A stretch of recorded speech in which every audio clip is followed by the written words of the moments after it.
Hi guys, I'm back with another video. Welcome to Mom's Little Chef.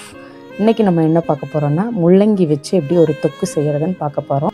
இதுக்கு first நான் stove on பண்ணிவிட்டு இதில் வந்து பேன் வச்சுட்டு இப்போது பேன் நல்லா ஹீட் ஆனதையும் 2 டேபிள் ஸ்பூன் ஆயில் ஊற்றிக்கோங்க.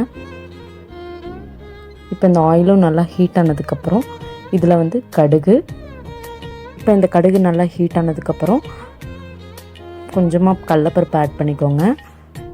தென் உளுந்தம்பருப்பு கொஞ்சம் ஆட் பண்ணிக்கோங்க. உளுந்தம்பருப்பு வந்து உங்களுக்கு ஆப்ஷனல் தான். இதுக்கப்புறம் இது நல்லா பொரிஞ்சதுக்கப்புறம் நான் கட் பண்ணி வச்சுருக்கேன் ஆனியன், க்ரீன் சில்லி, அப்புறம் வந்து கருவேப்பிலை போட்டு நல்லா ஃப்ரை பண்ணிக்கோங்க. இந்த மாதிரி நல்லா வந்து ஃப்ரை பண்ணிகிட்டே இருங்க. ஆனியன் வந்து நல்லா ஒரு ப்ரௌனிஷ் கலரில் வர வரைக்கும் நல்லா இந்த பேனில் வந்து சிம்மில் வச்சு நீங்கள் வந்து ஹீட் பண்ணிட்டே இருங்க. இப்போ இதுக்கப்புறம் வந்து கொஞ்சமாக பூண்டு, ஒரு 4லேருந்து 5 பல் பூண்டு போட்டுக்கோங்க.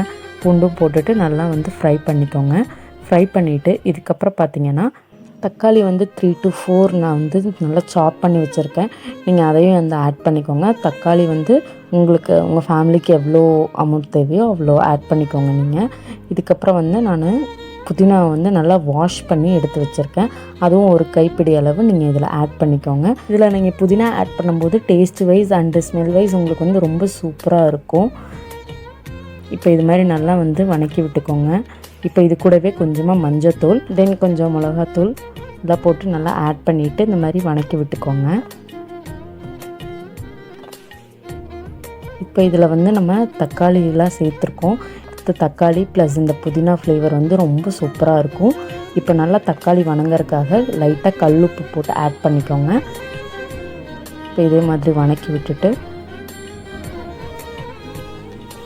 லைட்டாக தண்ணி ஆட் பண்ணிக்கோங்க. ஏன் நம்ம தண்ணி ஆட் பண்ணுறோன்னா அப்போ தான் தக்காளி வந்து நல்லா ஈஸியாக குக் ஆகும் அப்படின்றதுக்காக. இப்போ வந்து இதில் வந்து நான் ரேடிஷ் ப்ளஸ் பொட்டேட்டோ போட்டிருக்கேன் நான். ஏன்னா உங்களுக்கு பொட்டேட்டோ வந்து ஆப்ஷனல் தான். ஏன்னா ரேடிஷ் வந்து 2 தான் இருந்துச்சு, சரி பத்தாது அப்படின்னு சொல்லிட்டு அது கூடவே நான் வந்து பொட்டேட்டோ ஆட் பண்ணியிருக்கேன். உங்களுக்கு வேணும்னா நீங்கள் பொட்டேட்டோ ஆட் பண்ணிக்கலாம். இப்போ இது நல்லா வந்து வதக்கி விட்டுட்டு லைட்டாக வந்து தண்ணி ஊற்றிக்கோங்க. ஏன்னா நமக்கு அந்த தொக்கு கன்சிஸ்டன்சிக்கு வரணும் அப்படின்றதுக்காக நீங்கள் வந்து தண்ணி எவ்வளோ வேணுமோ அவ்வளோ ஊற்றிக்கோங்க. இது கூடவே புளி கரைசல் கொஞ்சம் ஆட் பண்ணிவிட்டு ஒரு 2 மினிட்ஸ் வந்து நல்லா குக் பண்ண விடுங்க. அவ்வளோதான். ஃபைனலி நம்ம முள்ளங்கி தொக்கு வந்து ரெடி ஆகிடுச்சு. நீங்களும் மறக்காமல் இதை வீட்டில் ட்ரை பண்ணி பார்த்துட்டு எப்படி இருக்குன்னு கமெண்ட்டில் சொல்லுங்கள். இந்த வீடியோ உங்களுக்கு பிடிச்சிருந்தா லைக் பண்ணி ஷேர் பண்ணி மறக்காமல் சப்ஸ்கிரைப் பண்ணுங்கள். தேங்க்யூ.